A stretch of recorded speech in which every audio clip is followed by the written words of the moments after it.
época foram uma senha de subversão, mas agora são uma relíquia.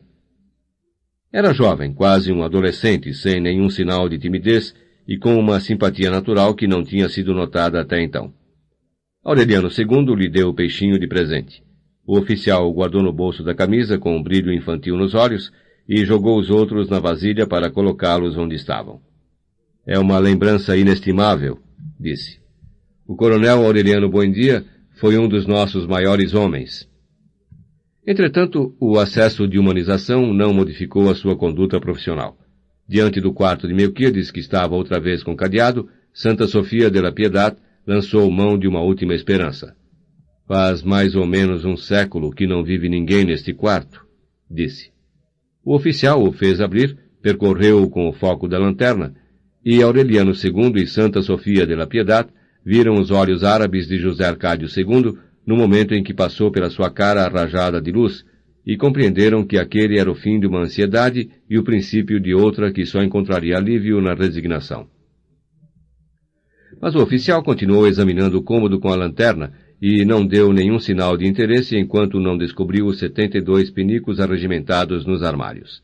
Então acendeu a luz.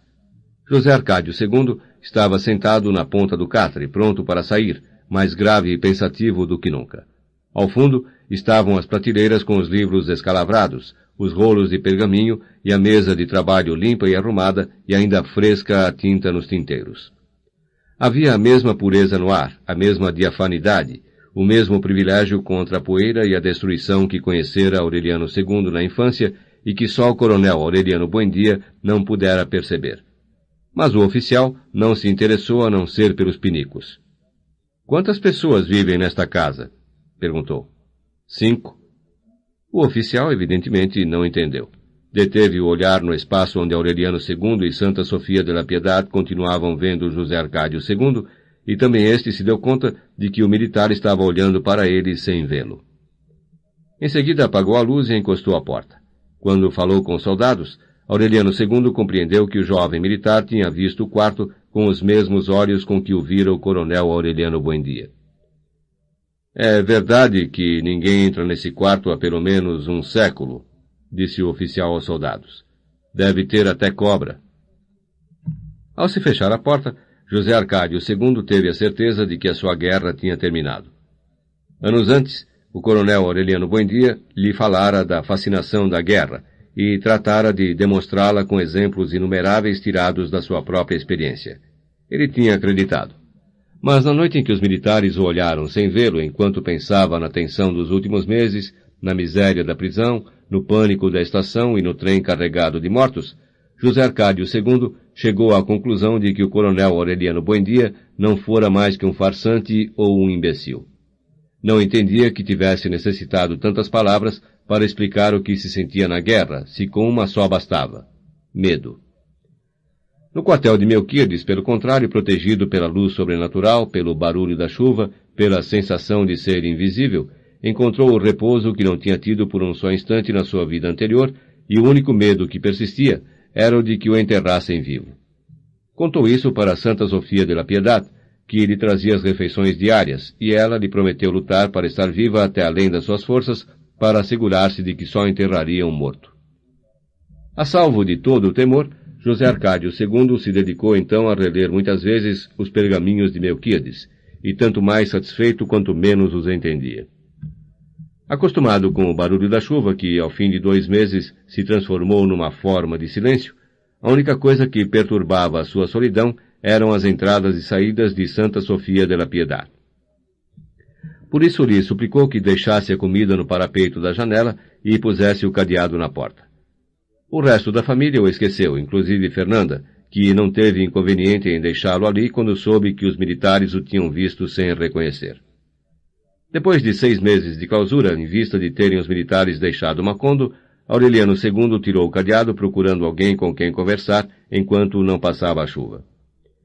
Desde que abriu a porta, se sentiu agredido pelo mau cheiro dos penicos que estavam colocados no chão, e todos muitas vezes ocupados. José Arcádio II, devorado pela careca, indiferente ao ar rarefeito pelos vapores nauseabundos, continuava lendo e relendo os pergaminhos ininteligíveis. Estava iluminado por um brilho seráfico. Mal levantou a vista quando sentiu que a porta se abria, mas ao irmão bastou aquele olhar para ver repetido nele o destino irreparável do bisavô. Eram mais de 3.000. Foi tudo quanto disse José Arcádio II. Agora estou certo de que eram todos os que estavam na estação. CD 16. Choveu durante 4 anos, 11 meses e 2 dias. Houve épocas de chuvisco em que todo mundo pôs a sua roupa de domingo e compôs uma cara de convalescente para festejar a estiagem, mas logo se acostumaram a interpretar as pausas como anúncios de endurecimento. O céu desmoronou-se em tempestades de estrupício, e o norte mandava furacões que destelhavam as casas, derrubavam as paredes e arrancavam pela raiz os últimos talos das plantações. Como acontecera durante a peste da insônia que Úrsula dera para recordar naqueles dias, a própria calamidade ia inspirando defesas contra o tédio. Aureliano II foi um dos que mais fizeram para não se deixar vencer pela ociosidade. Tinha vindo em casa por algum assunto casual na noite em que o Sr. Brown convocara a tormenta, e Fernanda tratara de auxiliá-lo com um guarda-chuva meio desvaretado que encontrou num armário. Não há necessidade, disse ele. Fico aqui até estiar. Não era, evidentemente, um compromisso rígido, mas esteve a ponto de cumpri-lo ao pé da letra. Como a sua roupa estava na casa de Petra Cotes, de 3 em 3 dias tirava a que vestia e esperava de cuecas enquanto a lavavam. Para não se chatear, entregou-se à tarefa de consertar as numerosas imperfeições da casa. Apertou dobradiças, lubrificou fechaduras, parafusou aldrabas e nivelou ferrolhos. Durante vários meses foi visto vagando com uma caixa de ferramentas que deveria ter sido esquecida pelos ciganos na época de José Arcádio Buendia, e ninguém soube se foi pela ginástica involuntária, pelo tédio invernal ou pela abstinência obrigatória, que a pança foi desinchando pouco a pouco como um odre, e a cara de tartaruga beatífica ficou menos sanguínea, e a papada menos protuberante, até que ele todo acabou por ser menos paquidérmico e pôde amarrar outra vez os cordões dos sapatos. Vendo-o colocar os trincos e desmontar os relógios, Fernanda se perguntou se não estaria também caindo no vício de fazer para desfazer, como o coronel Aureliano Buendia com os peixinhos de ouro, Amaranta com os botões e a mortalha, José Arcádio II com os pergaminhos e Úrsula com as lembranças. Mas não era verdade. O ruim era que a chuva atrapalhava tudo, e as máquinas mais áridas brotavam em flores por entre as engrenagens se não fossem lubrificadas de 3 em 3 dias, e se enferrujavam os fios dos brocados e nasciam algas de açafrão na roupa molhada. A atmosfera estava tão úmida que os peixes poderiam entrar pelas portas e sair pelas janelas, navegando no ar dos aposentos. Certa manhã, Úrsula acordou sentindo que se acabava num desmaio de placidez, e já tinha pedido que a levassem ao padre Antônio Isabel, ainda que fosse numa liteira, quando Santa Sofia de la Piedad descobriu que ela tinha as costas empedradas de sanguessugas. Desprenderam-nas uma por uma, queimando-as com tições antes que acabassem de sangrá-la. Foi preciso abrir canais para escorrer a água da casa e desimpedi-la de sapos e caracóis, para que pudessem secar o chão, tirar os tijolos dos pés das camas e andar outra vez de sapatos. Entretido com as múltiplas minúcias que reclamavam a sua atenção, Aureliano II não percebeu que estava ficando velho, até uma tarde em que se viu contemplando de uma cadeira de balanço o entardecer prematuro e pensando em Petra Cotes sem estremecer. Não teria tido nenhum inconveniente em regressar para o amor insípido de Fernanda, cuja beleza tinha repousado com a maturidade, mas a chuva o havia posto a salvo de qualquer emergência passional e lhe infundira a serenidade esponjosa da inapetência. Divertiu-se pensando nas coisas que teria podido fazer em outros tempos com aquela chuva que já ia para um ano. Tinha sido um dos primeiros a trazer folhas de zinco para Macondo, muito antes da companhia bananeira pô-las em moda, só para forrar com elas o quarto de Petra Cotes e gozar a impressão de intimidade profunda que lhe produzia naquela época a crepitação da chuva. Mas até essas lembranças malucas da sua juventude extravagante o deixavam impávido, como se na última farra tivesse esgotado todas as suas cotas de libertinagem e só lhe tivesse restado o prêmio maravilhoso de poder evocá-las sem amargura nem arrependimento. Poder-se imaginar que o dilúvio lhe tinha dado a oportunidade de se sentar para pensar, e que o movimento dos alicates e das latinhas de óleo lhe havia despertado a esperança tardia de tantos trabalhos úteis que poderia ter feito e não fez na vida, mas nem uma coisa nem outra era verdade, porque a tentação de sedentarismo e domesticidade que o andava rondando não era fruto da recuperação nem da expiação. Vinha de muito mais longe, desenterrada pelo ancinho da chuva, dos tempos em que lia no quarto de Melquíades as prodigiosas histórias dos tapetes voadores e das baleias que se alimentavam de navios com tripulações. Foi por esses dias que, num descuido de Fernanda, apareceu na varanda o pequeno Aureliano, e o avô conheceu o segredo da sua identidade. Cortou-lhe o cabelo, vestiu-o, ensinou-lhe a perder o medo das pessoas, e muito em breve se viu que era um legítimo Aureliano Buendia, com as maçãs do rosto altas, o olhar de espanto e o ar solitário. Para Fernanda foi um descanso. Havia tempo que tinha moderado a magnitude da sua soberba, mas não descobria como remediá-la, porque quanto mais pensava nas soluções, menos racionais lhe pareciam. Se soubesse que Aureliano II ia encarar as coisas como encarou, com uma boa complacência de avô, não teria feito tantas voltas nem tantos adiamentos, mas desde o ano anterior que se teria libertado da mortificação.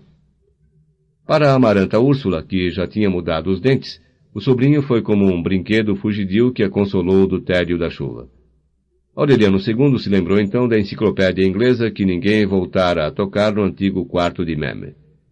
Começou por mostrar as gravuras às crianças, especialmente as de animais, e mais tarde os mapas e as fotografias de países remotos e personagens célebres.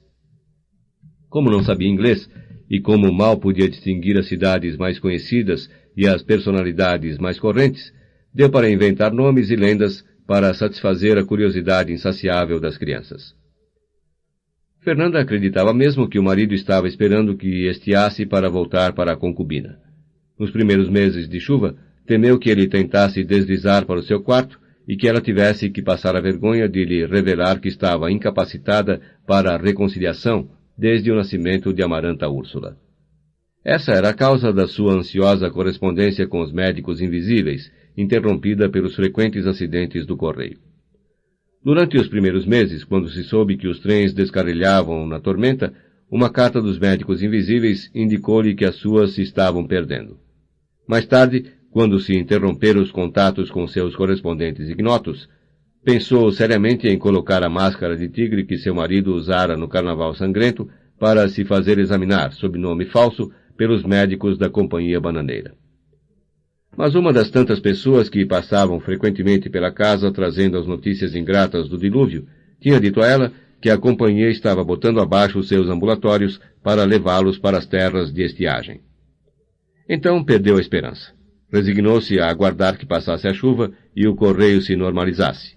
E, enquanto isso, aliviava suas mazelas secretas com recursos de inspiração, porque teria preferido morrer a pôr-se nas mãos do único médico que restava em Macondo, o francês extravagante que se alimentava com ervas de burro. Aproximara-se de Úrsula, confiada de que ela conheceria algum paliativo para os seus quebrantos.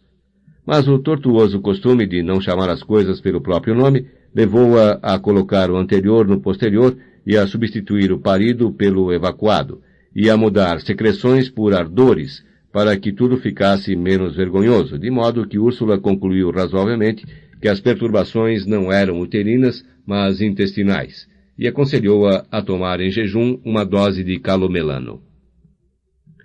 Não fosse por esse padecimento que nada teria tido de pudendo para alguém que não estivesse doente também de pudicícia, e se não fosse a perda das cartas, Fernanda não teria se importado com a chuva, porque, afinal de contas, toda a sua vida tinha sido como se estivesse chovendo. Não modificou os horários nem perdoou os ritos. Quando a mesa ainda estava suspensa sobre tijolos e as cadeiras colocadas sobre tábuas para que os comensais não molhassem os pés, ela continuava servindo com toalhas de linho e louça chinesa e acendendo os candelabros no jantar, porque achava que as calamidades não podiam servir de pretexto para o relaxamento dos costumes. Ninguém voltara a aparecer na rua.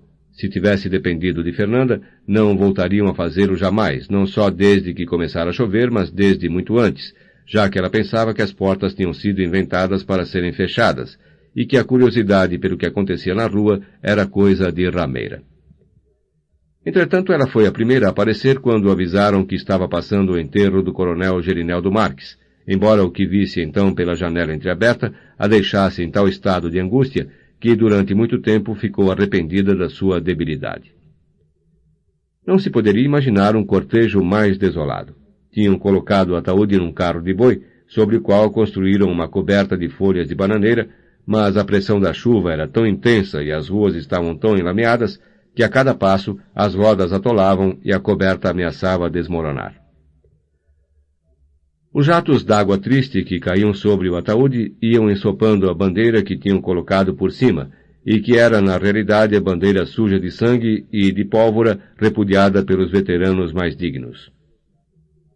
Sobre o ataúde tinham posto também o sabre com bordas de cobre e seda, o mesmo que o coronel Gerineldo Marques pendurava no cabide da sala para entrar desarmado no quarto de costura de Amaranta.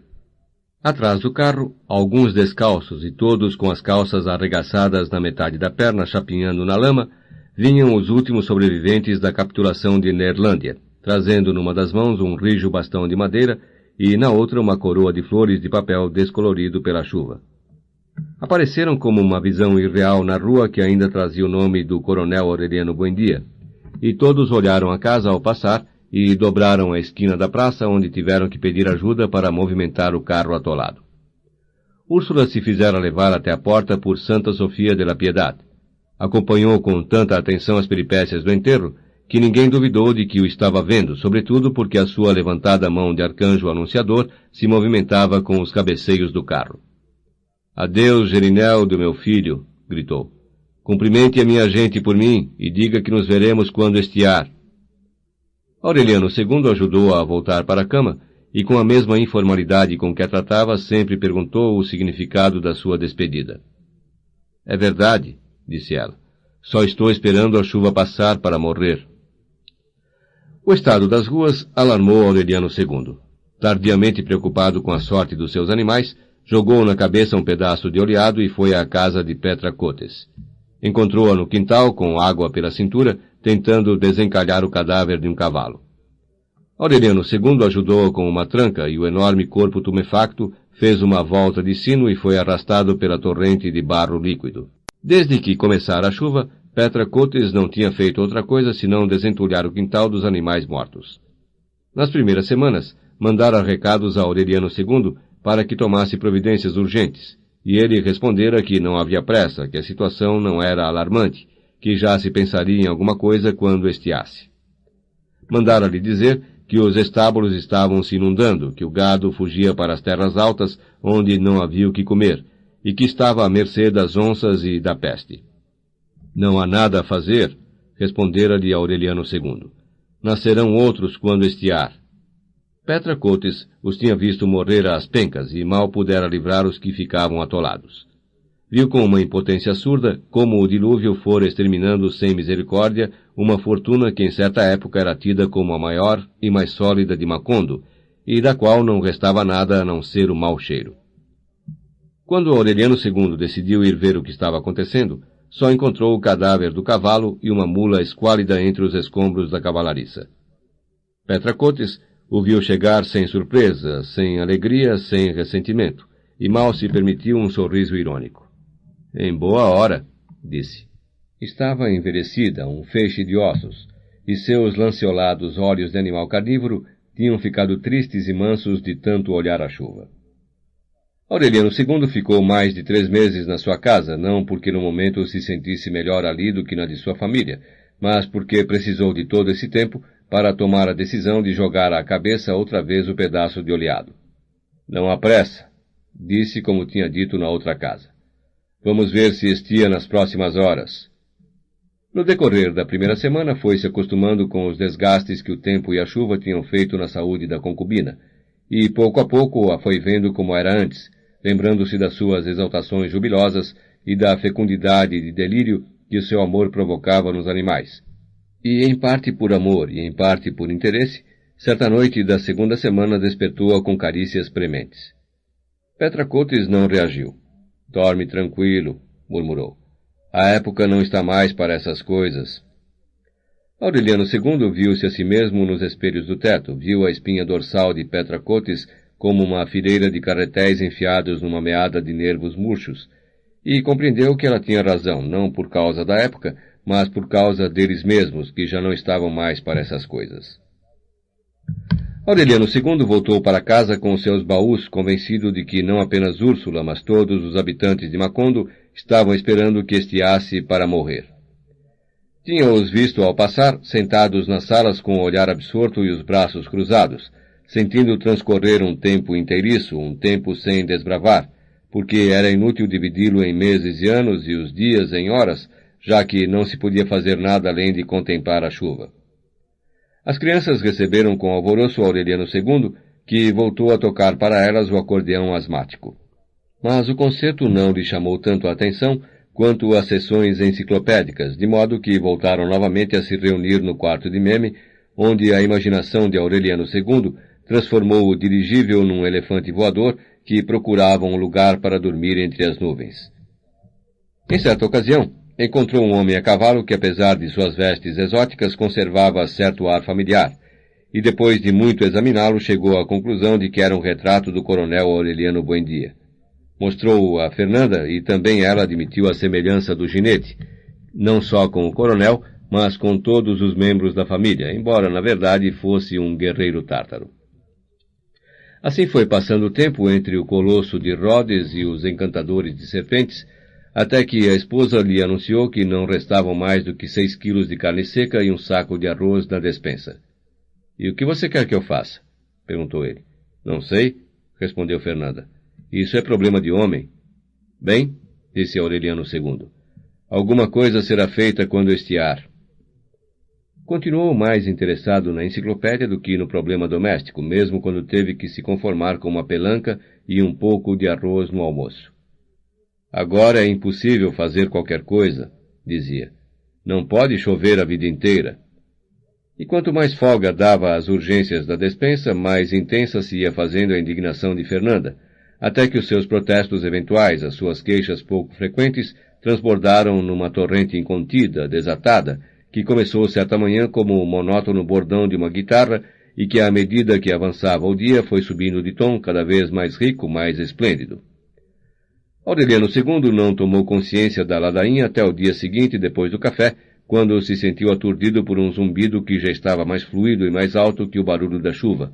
E era Fernanda que passava pela casa inteira, se lamentando de que a tivessem educado como uma rainha para acabar de criada numa casa de loucos, com um marido vagabundo, idólatra, libertino, que ficava de papo para o ar, esperando que chovesse pão do céu, enquanto ela destroncava os rins tentando manter à tona um lar preso com alfinetes, onde tinha tanto que fazer, tanto que aguentar e corrigir, desde que amanhecia o senhor até a hora de dormir, que já chegava na cama com os olhos vidrados, e, no entanto, nunca ninguém lhe dera um bom dia. Fernanda, como passou a noite, Fernanda, nem lhe perguntara, mesmo que fosse só por delicadeza, por que estava tão pálida, nem porque se levantava com essas olheiras roxas, apesar de ela não esperar, é claro, que aquilo saísse do resto de uma família que, afinal de contas, sempre a considerara como um estorvo, como o pegador de panelas, como uma bruxinha de pano pendurada na parede, e que sempre andavam tresvariando contra ela pelos cantos, chamando-a de santarrona, chamando-a de fariseia, chamando-a de velhaca, e até Amaranta, que Deus tenha, havia dito a viva voz que ela era das que confundiam o reto com as têmporas, bendito seja Deus que palavras, e ela aguentara tudo com resignação pelas intenções do Santo Pai, mas não pudera suportar mais quando o malvado do José Arcádio II disse que a perdição da família tinha sido abrir as portas para uma franguinha, imaginem, uma franguinha mandona, valha-me Deus, uma franguinha filha de má saliva, da mesma índole dos frangotes que o governo tinha mandado para matar os trabalhadores, veja você, e se referia nada mais, nada menos do que a ela, a afilhada do Duque de Alba, uma dama de tanta classe que deixava as esposas dos presidentes no chinelo, uma fidalga de sangue como ela, que tinha o direito de assinar 11 sobrenomes peninsulares e que era o único mortal desse povoado de bastardos que não se sentia atrapalhado diante de 16 talheres, para que logo o adúltero do seu marido dissesse, morrendo de rir, que tantas colheres e garfos e tantas facas e colherinhas não eram coisa de cristão, mas de centopeia, e a única que podia dizer de olhos fechados quando se servia o vinho branco, e de que lado e em que taça, e quando se servia o vinho tinto, e de que lado e em que taça, e não como a rústica da Amaranta, que em paz descanse, que pensava que o vinho branco se servia de dia e o vinho tinto de noite. E a única em todo o litoral que podia se vangloriar de não se ter aliviado a não ser em penicos de ouro, para que em seguida o coronel Aureliano Buendia, que em paz descanse, tivesse o atrevimento de perguntar com seus maus bofes de maçom a troco de que tinha merecido esse privilégio, por acaso ela não cagava merda e sim orquídeas? Imaginem, com essas palavras, e para que Renata, sua própria filha, que por indiscrição tinha visto seu número 2 no quarto, respondesse que realmente o penico era de muito ouro e de muita heráldica, mas o que tinha dentro era pura merda, merda física, e pior ainda que as outras, porque era merda de gente metida a besta, imaginem, a sua própria filha, de modo que nunca tivera ilusões com o resto da família. Mas, de qualquer maneira, tinha o direito de esperar um pouco mais de consideração da parte do marido, já que, bem ou mal, era o seu cônjuge de sacramento, o seu autor, o seu legítimo prejudicador, que se encarregara por livre e espontânea vontade da grave responsabilidade de tirá-la do solar paterno, onde nunca se privara de nada, nem sofrera por nada, onde tecia coroas fúnebres por pura diversão, já que seu padrinho tinha mandado uma carta com a sua assinatura e o selo do seu anel impresso no lacre, só para dizer que as mãos da afilhada não tinham sido feitas para os trabalhos deste mundo que não fossem tocar clavicórdio.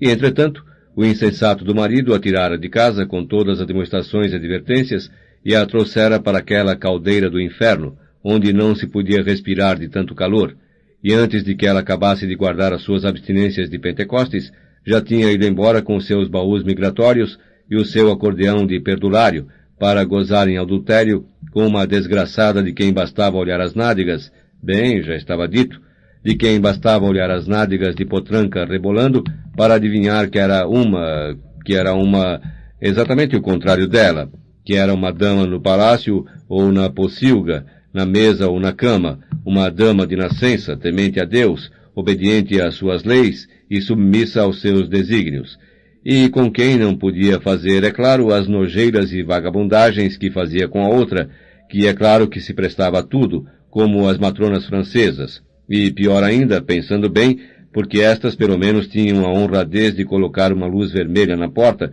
semelhantes porcarias, imaginem, só faltava essa, com a filha única e bem amada de Dona Renata Argote e Dom Fernando del Carpio, e sobretudo deste, é claro, um santo varão, um cristão dos grandes, cavaleiro da Ordem do Santo Sepulcro, desses que recebem diretamente de Deus o privilégio de se conservarem intactos na cova, com a pele esticada como cetim de noiva e os olhos vivos e diáfanos como as esmeraldas. Isto é que não é verdade, interrompeu-a Aureliano II. Quando o trouxeram, já estava fedendo. Nota de rodapé. Legítimo prejudicador. No original, legítimo perjudicador. Explicação do autor à tradutora. Quando um homem possui uma mulher sem consentimento, entre parênteses, é possível, disse que a perjudicou.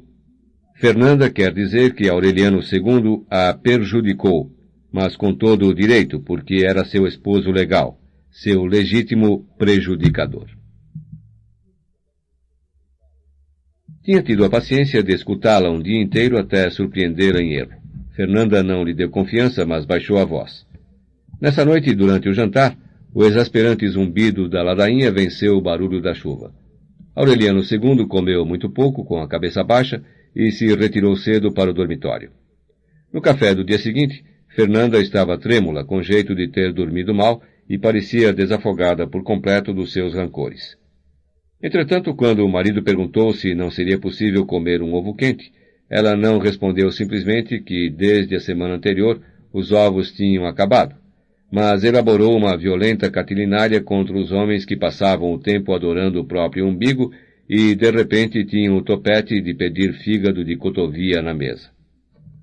Aureliano II levou as crianças para ver a enciclopédia, como sempre, e Fernanda fingiu botar em ordem o quarto de Meme, só para que ele a ouvisse murmurar que, evidentemente, era preciso muita cara dura para dizer aos pobres inocentes que o coronel Aureliano Buendia estava retratado na enciclopédia. De tarde, enquanto as crianças faziam a sesta, Aureliano II se sentou na varanda e até lá Fernanda o perseguiu, provocando-o, atormentando-o, girando